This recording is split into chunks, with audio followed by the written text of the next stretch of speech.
Good evening, welcome to World Bulletin. Tonight we bring you breaking news from the northern frontier where tensions between two of the world's closest neighbors have reached a boiling point. A trade dispute between the United States and Canada has escalated dramatically, putting Alaska at the very center of an international standoff that is sending shockwaves through both countries. What began as a series of economic maneuvers and diplomatic disagreements has now spiraled into a full-blown crisis, with real and immediate consequences for Americans living in the far north. Everyday life in Alaska is being upended, as uncertainty grows and supplies dwindle. The U.S. government recently imposed aggressive tariffs on Canadian lumber and aluminum, citing what it calls unfair trade practices and a need to protect American industries. These measures were intended to pressure Canada, but the effects have rippled far beyond the negotiating table. In response, Canada has condemned the move, calling it both baseless and deeply harmful. The relationship between these two long-standing allies has soured rapidly, with diplomatic channels now strained and public opinion hardening on both sides of the border. The economic integration that once bound the North American economy together has now become a weapon. Supply chains are disrupted, goods are stranded at border crossings, and Alaska finds itself increasingly isolated from the rest of the United States. Alaska, separated from the lower 48 states by vast stretches of Canadian territory, relies almost entirely on land routes that pass through Canada for its essential goods and supplies. This unique geography has now become a critical vulnerability. Now, on September 25, 2025, Canada has chosen to target Alaska's dependence as its point of retaliation. Border controls have tightened, protests have erupted, and the flow of goods has slowed to a trickle. The crisis is no longer just about trade policy or political posturing, it's about the survival and well-being of an entire state. Alaskan families are facing empty shelves, rising prices, and a growing sense of uncertainty about the future. Stay with us as we break down how this dramatic situation unfolded, what led to this turning point, and what it could mean for the future of Alaska, the United States, and the entire North American region. Let's take a closer look at the recent U.S. tariffs on Canadian goods, and how they set off a chain reaction that would reshape trade relations between the two countries.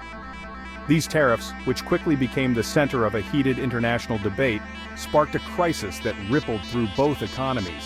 In July 2025, the U.S. government imposed steep duties, up to 35%, on Canadian softwood lumber and aluminum, citing what they called unfair subsidies and a need to protect American jobs. American industries, especially those in the Pacific Northwest, had long lobbied for protection from Canadian imports, but this sudden move marked a major escalation in the ongoing trade dispute. Canada's lumber and aluminum sectors, which are vital pillars of the Canadian economy and support thousands of jobs, were hit hard almost overnight, leaving workers and business owners scrambling to respond. In Ottawa, government officials saw the tariffs not as a step toward negotiation, but as a form of economic aggression that demanded a strong response. The timing of the tariffs was especially provocative, as they coincided with sensitive talks on a key environmental agreement, adding another layer of tension to already complex negotiations. Many Canadians felt deeply betrayed by their southern neighbor, fueling a wave of national indignation and sparking protests across the country. By targeting lumber, a long-standing point of contention between the two nations, and aluminum, the U.S. signaled a confrontational approach that left little room for compromise. For Canadians, the tariffs felt like a direct assault on their economy and national pride, raising fears about the future of cross-border trade. The stage was set for retaliation, and while many expected a response, few could have predicted the bold and unexpected move Canada was about to make. That move would target Alaska in a way that caught everyone off guard, changing the dynamics of the dispute entirely. Canada's response was unprecedented. On September 15, 2025, Ottawa enforced strict new inspection protocols, effectively halting most commercial goods traveling through Canada to Alaska. The Alaska Highway, Alaska's lifeline, became a choke point overnight. Canadian officials began exhaustive inspections of U.S. trucks. Any infraction meant delays or denial of entry. Hundreds of trucks are now stranded, severing Alaska's main land supply route. This bureaucratic blockade weaponizes geography, inflicting maximum pressure on Alaska while sparing Canadian consumers. Ottawa's message: the blockade will remain until the U.S. lifts its tariffs. The White House is caught off guard, facing a political and logistical crisis. Canada stands firm, insisting it's enforcing its own laws. The line is drawn across the Alaska Highway. Washington must now decide its next move. Alaska felt the impact immediately and profoundly. Supermarket shelves emptied rapidly as fresh food and essentials vanished overnight. Air and sea routes simply can't make up for the loss of the land route. Costs are soaring. Construction projects halted, small businesses face ruin, and supply chains are in chaos everywhere. Governor Sarah Palin II declared a state of emergency, urgently demanding federal help. Alaskans feel abandoned, caught in a dispute they didn't create or control. The psychological toll is mounting as winter approaches and uncertainty grows daily. Alaska's famed resilience is being tested like never before in recent memory. This crisis exposes just how vulnerable even the most self-reliant communities can truly be. Washington's response has been swift but frustrated. The White House condemned Canada's blockade, calling it illegal and vowing decisive action. The president ordered military airlifts of supplies to Alaska and threatened further economic measures. Yet, Canada remains unmoved, defending its right to enforce its laws and blaming U.S. tariffs for the crisis. Prime Minister Trudeau's government stands united, insisting the measures will stay until the U.S. negotiates. Diplomacy is tense, with little progress in high-level talks. Both sides are digging in, and the world is watching. Alaska's fate hangs in the balance as the standoff escalates. The limits of American power are on display. The question, who will blink first? To truly grasp the depth of the crisis unfolding, one must listen to the voices of Alaskans themselves. Maria Sanchez, an Anchorage mother, shares her frustration. "I came for milk and bread.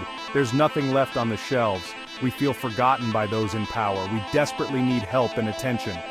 David Chen, a construction business owner, explains his plight. "My entire operation depends on highway shipments. With projects on hold, my crew remains unpaid.